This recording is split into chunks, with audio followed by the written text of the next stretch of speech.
Welcome to this afternoon's COVID-19 update.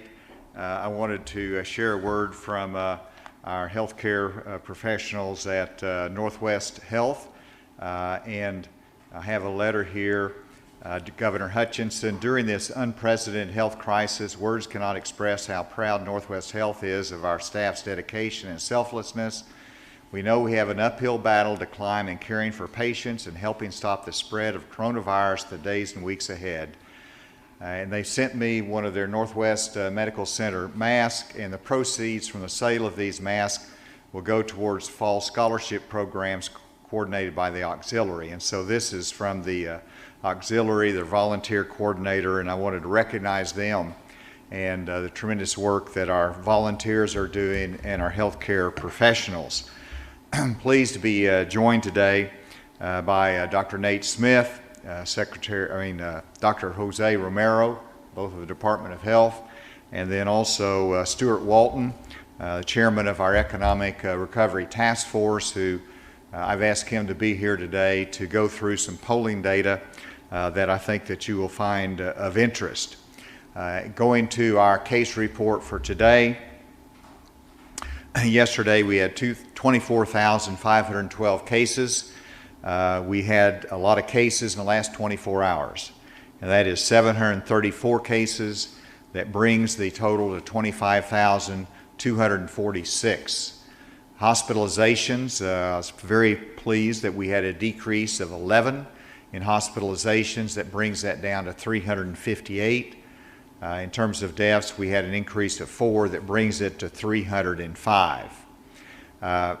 And so the number of cases is significant.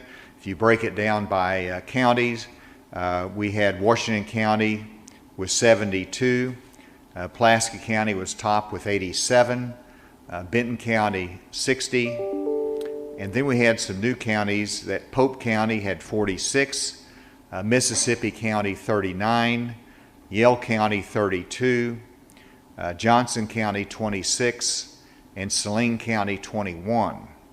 And that is out of testing numbers of 4,567. And just my analysis of this is that we're seeing a number of new counties with over 20, and that shows that our testing is very widespread and we're detecting new elements of the virus that we can then go in and hopefully isolate. So the fact that it is spread out over the state gives us a chance to work our strategy in those counties. It's also a significant alert to those counties that have not been in the top 10 counties previously, that there's not any place that's immune from this, and we have to continue to be careful. You ask me, well, what can people do? And the answer is steady as you go. You cannot give up. You cannot quit on this. You've got to recognize that it's in our community, it's in our state, and we have to be aware of that everywhere that we go and how we're out in the public. And so with that, let's go to the graphs. We'll go through quickly, and you can see that we had a high day, not as high as we've had before, but certainly an uptick there from yesterday particularly. The rolling average, we're not where we were at the height. If we come down tomorrow, we'll be better, but we went down yesterday and up today. And then number of active cases, that's good to see. Yesterday had a significant change in the number of active cases, a little bit uptick today. And then currently the hospitalized, here again, it's nice to see that come back down. We need to relieve some of that pressure on our hospitals, and that's helping us currently. And then the positive test by date of result is positivity results, and you can see we've had a couple days above 10%, which is not where we want to be.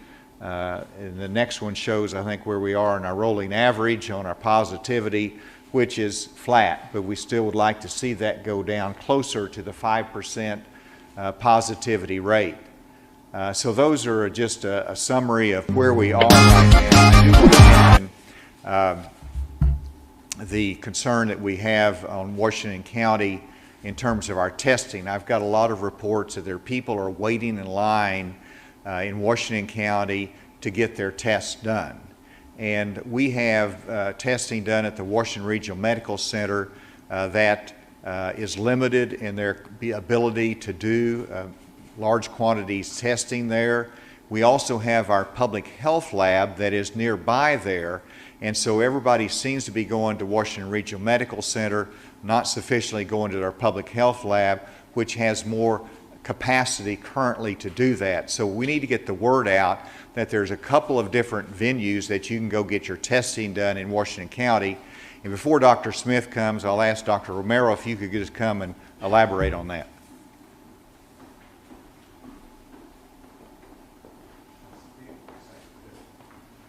Thank you, Governor. So the local health unit in Washington County is available for testing, and we'll be ramping up testing further.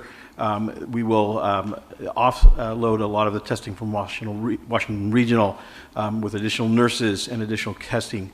Testing will be available from 7 in the morning till 7 o'clock at night, Monday through Friday.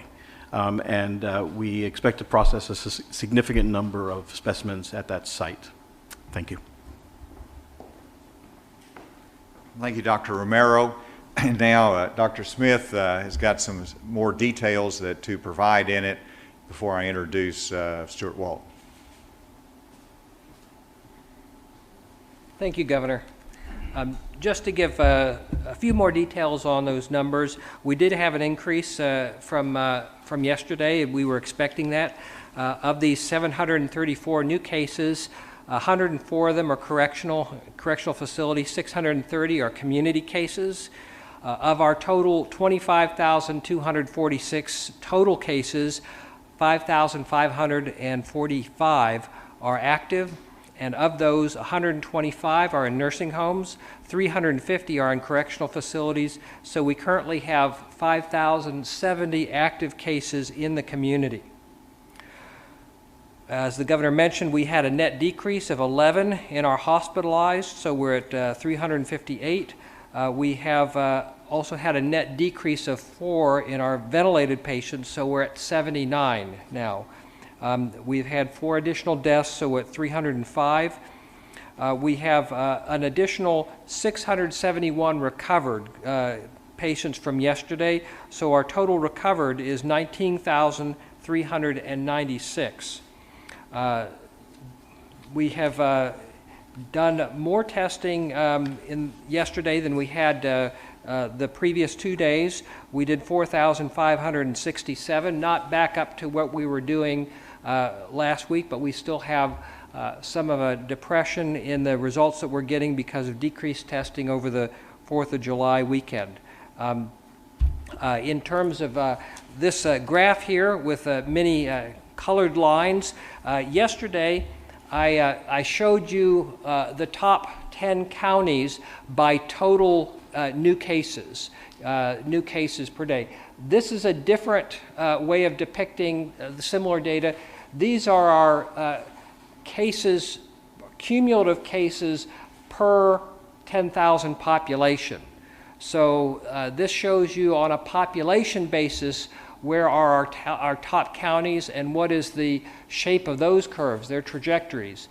And yesterday, the top counties were Washington and Benton counties in terms of total numbers of cases. Well, the top curve here in the blue line is Sevier County. And even though it doesn't have the greatest number of cases or the greatest number of new cases on a population basis, it's our top 10 counties in terms of overall cases. And we'll be going to DeQueen on Friday and focusing on some of these smaller counties that have fewer cases but a large number of cases per population. The second one on there, that green line, is Yell County, which also has a high rate of cases per population. We've been working with them closely. Now, fortunately, you can see both of them have flattened out a bit. So we're going we're making some progress there. The third is this red line, Faulkner County. Washington County is the bright red line, and that's not unexpected. We know they've had a lot of cases, and then interestingly, Crittenden County is right below them, even though they've been pretty flat. And then we have Benton County in the orange. Interestingly, Pulaski County, which we're worried about because we're seeing, it was the top in terms of the number of new cases in the last 24 hours, 87 cases. But on a population basis, they're the green line. They're third from the bottom of this set. So this is just a different way of depicting similar data, highlighting that we do have some counties that have not had large numbers of cases, but cases per population have been high, which means that there's a risk there for those living in those counties. They need to take those precautions. They need to practice physical distancing, wearing masks, avoiding large gatherings, etc. But clearly we also have these counties with high numbers of cases, still Washington County, Benton County, and Pulaski County. We also need to be very careful. And with that, I'm going to go ahead and turn it back over to the governor. Thank you, Dr. Smith. And Stuart Walton, as you know, has chaired our Economic Recovery Task Force. He's devoted a lot of time and energy to it, and they have been very, very instrumental in reaching out to different industry, business groups, listening to them, but it also includes the church community, includes the nonprofit community as well. And Stuart had the suggestion, and he initiated a statewide survey that I wanted him to present in more detail. I gave a little teaser for that last week, but he's got a number of slides that he'll go through quickly, but it's really important data that helps us understand public attitudes. Stuart?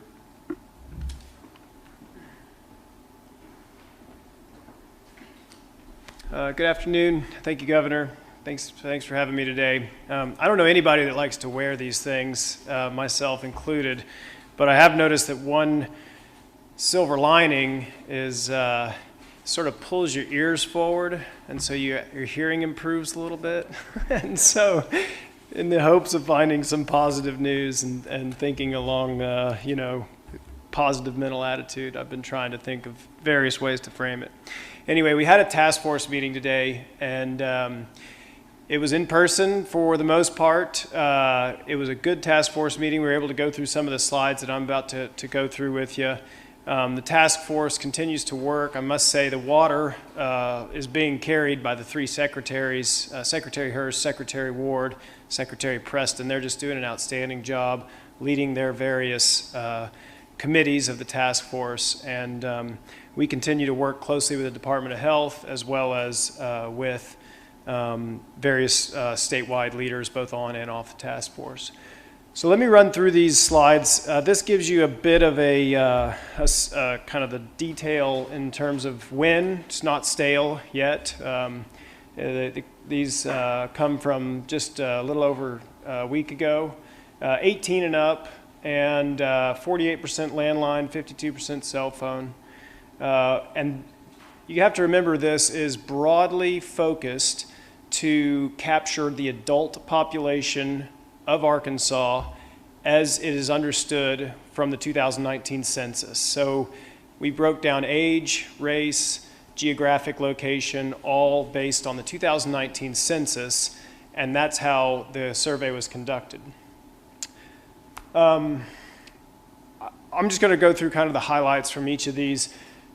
Normally, the economy is the #1 issue in Arkansas. Obviously, that's not the case here. But if you think about the Economic Recovery Task Force, you can kind of blend those top two together, and you're looking at 60% of the population think that COVID-19 and this sort of interlinked economic crisis is the most important issue facing Arkansas. And it's just really, I think, on the minds of Arkansans. They're learning about it, they're reading about it, they're consuming news about it. And it's just, it is as big a deal as it seems to be day in, day out. This is the slide the governor showed last week. This is exactly how the question was asked. And this is 600 people, as you know, so almost 500 people, if you take that 82%, said that they do wear personal protective equipment like a mask in public places. Now, I don't see a lot of people wearing gloves and not a mask. I think sanitizer could be a part of that, but this is a little more detail there where you see the age breakout. Now note, we're starting at 18, but my guess is that it might even be lower if you polled folks under 18, but that is sort of what you'd expect to see, I think, across the board.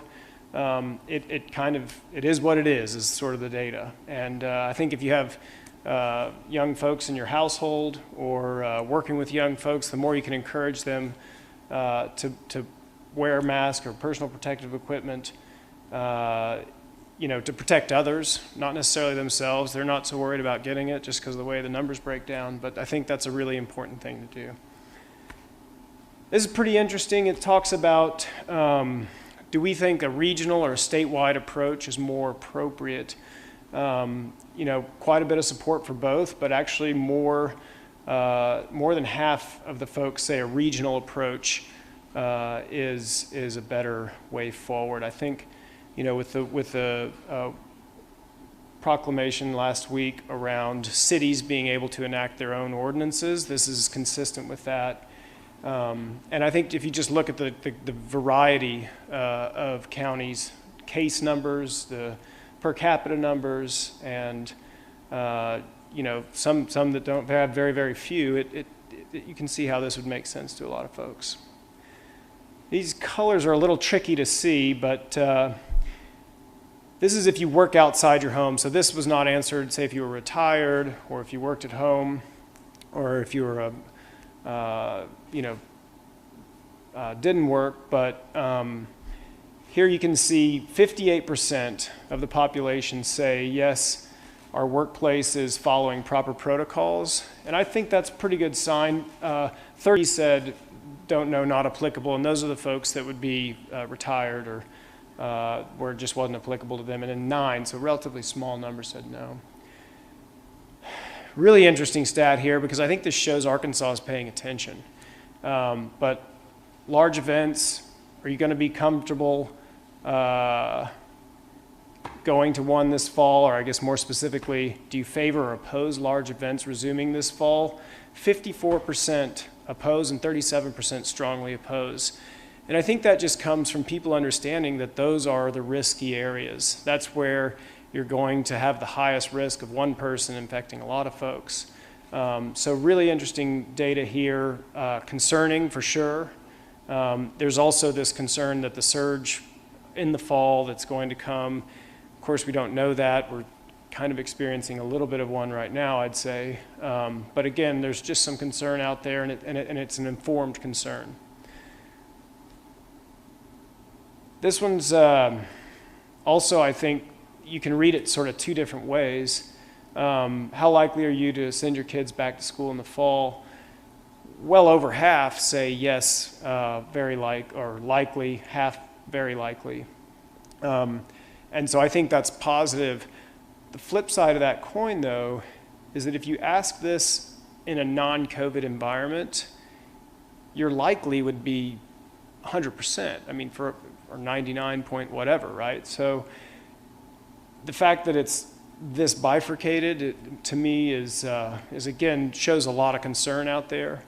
I think schools, we're seeing it on the task force. It's one of the biggest issues that people are grappling with right now. Is just kind of how and what school's going to look like in the fall, but it's certainly a big deal. Another slide, maybe not totally unexpected, just in terms of how this shakes out.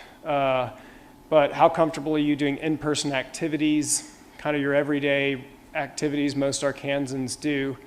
32% very comfortable, 22% very uncomfortable. And I think that reflects both where we are, the time that the survey was given, but also just shows that there's still a fair number of folks who are uncomfortable, and then some folks who are just more at ease with the current state of play. So that's just kind of a snapshot of the survey. We will post the sort of key takeaways and slides from the survey on arkansasready.com. I just would encourage folks to take a look at the data, think about it. It's some really good and instructive information just for kind of understanding where we're at as a state, how people are feeling. Appreciate the governor's consistent message and consistent leadership on this. It feels like the education of the state really is happening, and I was really encouraged actually by a lot of what we found here. I've said at this podium before, but I think it continues to be worth repeating.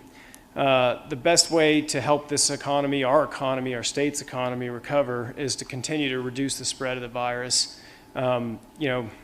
Much as we hate them, the masks are important. It's about the best that we have right now. With that, I'll turn it back over, Governor. Thank you. Thank you all. Thank you, Stuart. And with that, we'll take questions. With this big increase in cases, is there any idea where that's coming, like specific locations that's coming from, or any reason for the big increase? Well, I asked that question as I was presented with this data. And of course, the 700 that we have today is going to take us some time to trace that down. But we did look back 3 or 4 days ago and again analyzed, when people are asked the question when they're in the contact tracing, where have you been? And there was not any that were small percents. I mean, 0.1, 0.4, 1% or 2% identified some of the, restaurants, bars, gyms, some of those. So that did not cause us a concern. And it tells us that these are simply being spread through normal community activities. And so it could be a party at the house, it could be going to a function, it could be going to any place in the community and not being careful. And that's what I believe that we're seeing in various places across Arkansas. And so in some ways, the data shows that there is community spread. In other ways, the data shows that it's not being the result of some of the specific activities that we've historically had restrictions on. And so it's very helpful to understand that. We continue to look at that every day as to where we can identify any clusters or any areas of concern that we can more specifically address. Dr. Smith, did you want to add to that? Yes, the governor's absolutely right. We're at a phase of this epidemic where we're not seeing this being driven primarily by a specific setting like nursing homes or correctional facilities or some particular occupation. This is something that's happening in the community. Of course, if someone is infected, they're very likely to bring it home with them. It's difficult to prevent the spread of COVID-19 in a home, especially before you even know you're infected. So this is the phase of the epidemic where we all have to take individual action as well, with the mask wearing, physical distancing, being very careful about these gatherings, even if they're not terribly large. If no one's wearing a mask, if people are interacting very closely, breathing each other's air, it only takes one person asymptomatically infected without symptoms to be able to spread. So we have to be careful, and we are seeing that we're also seeing cases in some of the smaller counties. So this isn't just a big city problem, not just a Northwest Arkansas problem. We just need to take precautions throughout the state. I guess what's your biggest takeaway from seeing some of the numbers there, especially when it comes to schools? We continue to have work to do. I mean, it's steady at the helm. It is not giving up. It's being consistent in our approach. And Arkansas is not unique. You see other cases that are on the rise. If you look at the New York Times, which I look at every once in a while, and in terms of in terms of their COVID reporting. And for some time, we were on the list of states that were increasing in their numbers. And if you looked at it today, they've got increasing, decreasing, and level, and we're on the level pattern. And we were on the increasing pattern. So, where we are in reference to the national circumstances, we're holding our own. But you let up for a minute, it gets the best of us. And so it's a matter of sticking with our message, our responsibility, and our strategy. And, if you ask me, where's the virus going to be tomorrow? And what's our number of cases going to be 3 days from now? I can't tell you where we're going to be. All I can tell you is we've got to stick with this. We're in better shape than many, but we've got a lot of work to do still. Is there any question remotely? Yeah, Governor, this is Andrew with AP. Wanted to ask you about President Trump today. Threatened to withhold funding to schools that don't reopen for in-person instruction in the fall.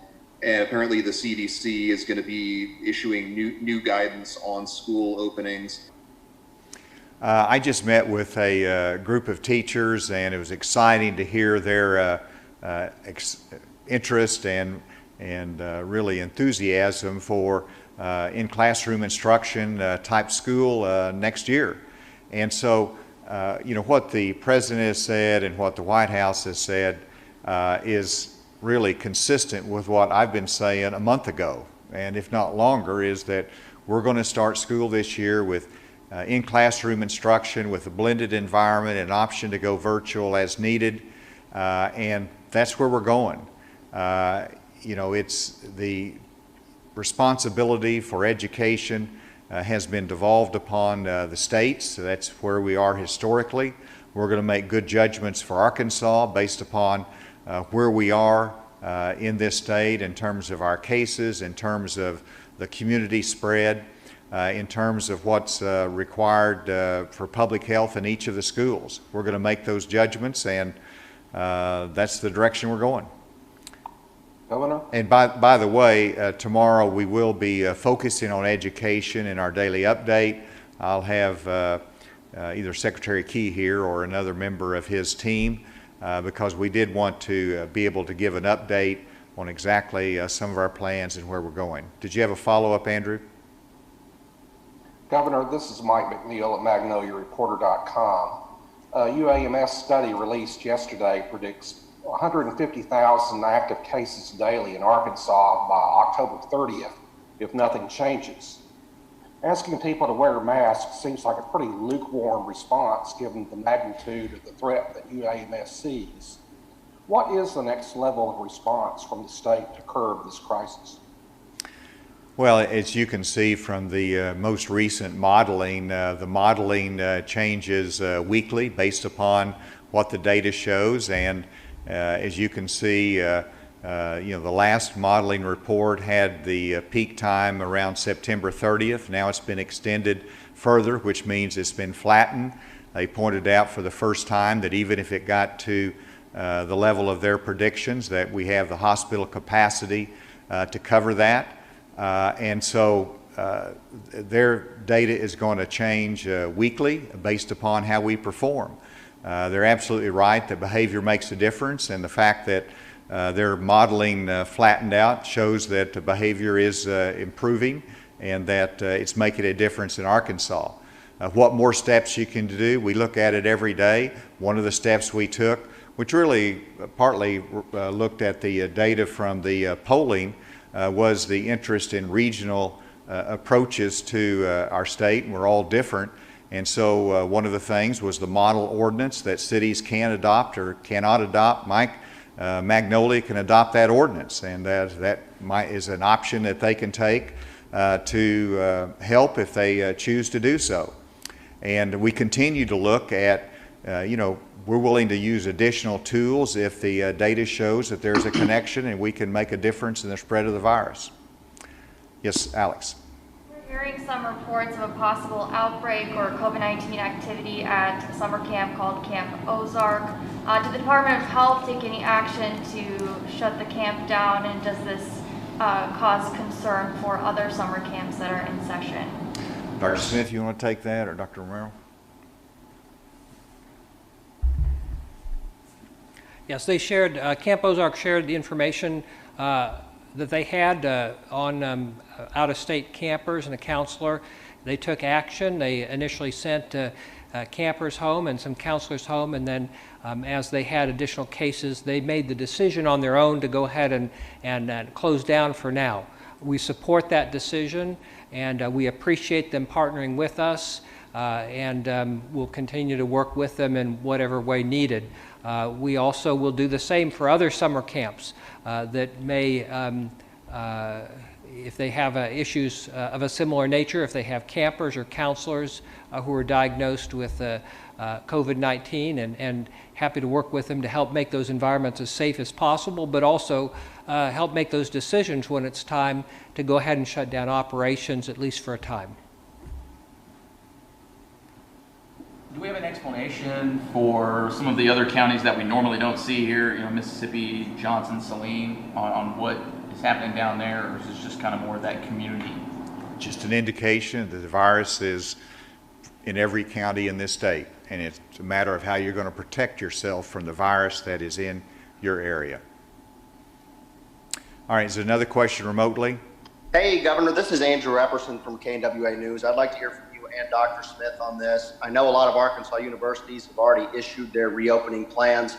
And talking specifically about the University of Arkansas, a bunch of the student population is from Texas and other hotbed areas.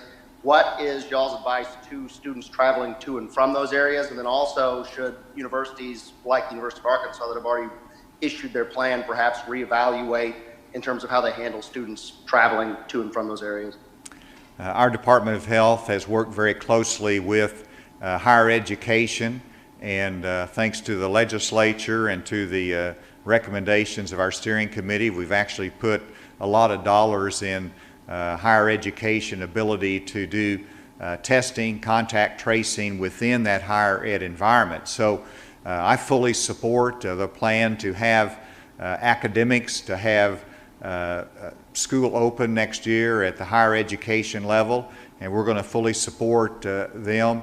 You know, as people come in from, as students come in from Texas or other states, you know, we expect them to be tested if they're symptomatic. We will identify that and address that accordingly. Whenever you get in the environment there, there's going to be positive cases, and we just have to deal with it and to work through it and to provide the health to the students that we can. Dr. Smith?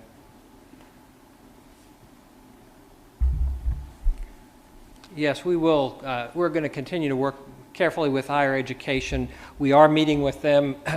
Again, this is not something that anyone's ever done before. You know, this is a new situation. We know the principles that work, and we know situations that are riskier than others.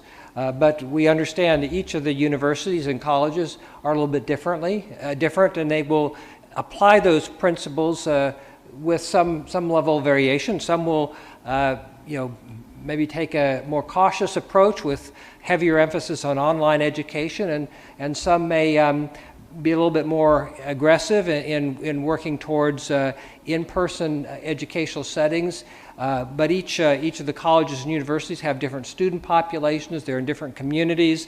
They have different capabilities. But we'll also work with them so that if we do run into to challenges in terms of COVID-19 transmission, that we detect that early, that we take action as soon as possible and minimize the spread of COVID-19 and allow them to make any adjustments that they may need to continue on with education in as safe an environment as possible.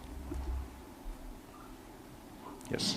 In the past, you've said that you'd be watching what happens with summer camps carefully, as that might inform your decision with schools in the fall. Now that we've had an outbreak at a summer camp, does that change anything or inform your decision? That's a great question, and my answer is that there is a lot of information that you can get. You can have some very stringent requirements as we did for camp counselors and for the health requirements and testing and quarantining, but it's a question as to how those actually operate in the environment. In this case, it was summer camps, and it's challenging.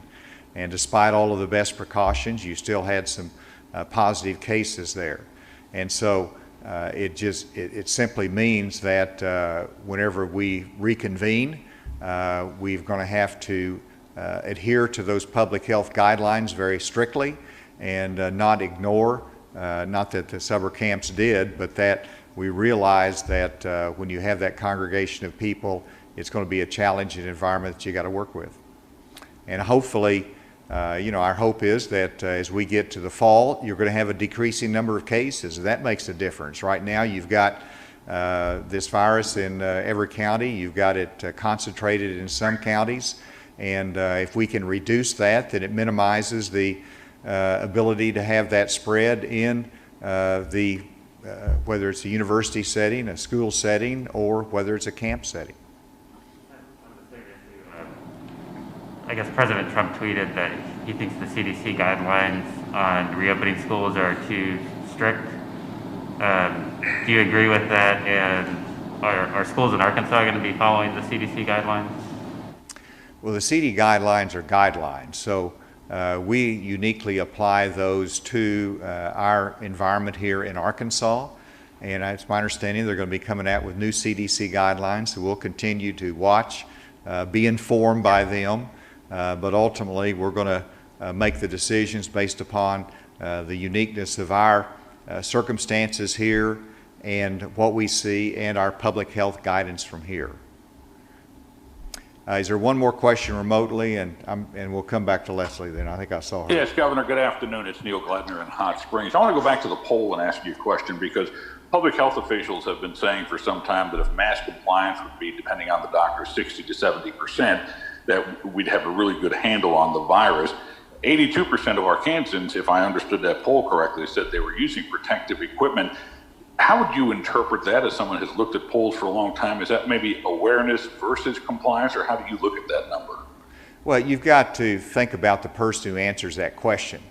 If you're somebody who's got a mask in your hand and you've worn it 2 or 3 times, and the question is, do you wear protective equipment? Sure, I do. But does that mean you're going to have it every time you go to the store? Does that mean you're going to be fully compliant with it, or does that mean you use it sometimes? And so I think it was an encouraging number, but it doesn't mean that we've got every resident of Arkansas wearing the mask 100% of the time for 82% of the people. I think it means you've got 82% of the people of Arkansas wearing a mask some of the time. I think that is the answer and how they're looking at it. Stuart, did you have anything more on that? No, that's one final question. Well, who are you? The response was more aspirational. You know, you got to be getting the mind of the person who's answering it. I don't know that it's aspirational. I think they were being honest and factual, but not complete. Again, they're not wearing it necessarily 100% of the time. So you can analyze, but you got to understand the question, and that's how I look at it. Although we've increased mask wearing dramatically in Arkansas, and I get reports that in a lot of stores it is even at a higher rate than that, but I just interpret that Arkansans are wearing the mask, and they're utilizing it, but it's certainly not 100% of the time. Leslie, I'm sorry, you have. Well, the same study put out by the College of Public Health does not predict that cases will be slowing down in the fall if people are going back to school. You know, some of their summaries. And so it also predicts that deaths will be substantially higher unless we do more to take safety precautions. So is there anything you think you can do to improve safety precautions that people are doing, you as governor? Well, just stay tuned. You know, as we, just like last week, there was a violation of our public health guidance, we took steps. If we see additional steps that we can take that make sense, we will take those steps. And we're still a couple months away. We're still refining some of the guidelines for some of the activities that we expect in the fall. And we're going to work very closely with making sure those guidelines are appropriate and do everything that we can to avoid spread and also keep people safe. In terms of the modeling data, it's going to change next week. And it's going to change the week after that, and it's going to change the week after that. So that's going to be an ongoing dialogue. I look at it, I try to learn from it, but I also know that that predictive model is difficult to ascertain its level of reliance. Dr. Smith, I can tell he wanted to say something there.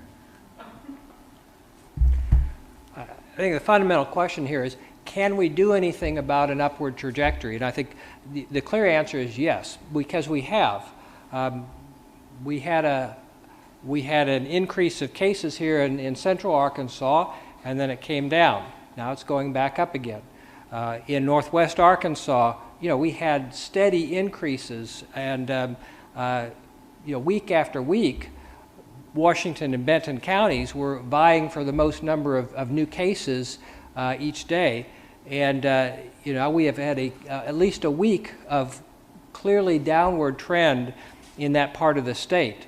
Now, I give the community a lot of credit for the things that they've done, but it's been testing, contact tracing, it's been physical distancing, wearing masks, all these things. But we have been able to bend that curve and turn it downward, even with that steep upward slope that we had. So we can do it. We know how to do it.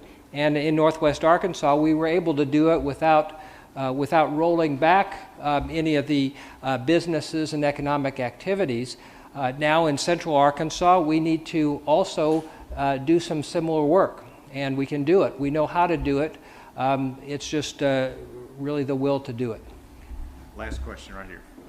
Governor, do you know approximately how many reports or complaints of noncompliance from places of operations, and whether that number has increased since ABC officials have started going? And that's a very good question. I have reviewed the specific information from our ABC enforcement officers that were concentrating on those premises with alcohol permits and their level of compliance, and it was surprisingly a high level of compliance, but there were some violators in there. So we did have that specific information. In terms of the public, some of that comes into the Department of Health, and Secretary Smith might be able to get any data for you on the number of complaints, but I don't have that. Thank you very much. And so, as I mentioned, tomorrow we'll take a closer look at education, and then on Friday we will be in Sevier County, which, as you know, is an important county for our state in terms of per capita number of cases. So we'll be down in DeQueen broadcasting remotely on Friday. Thank you.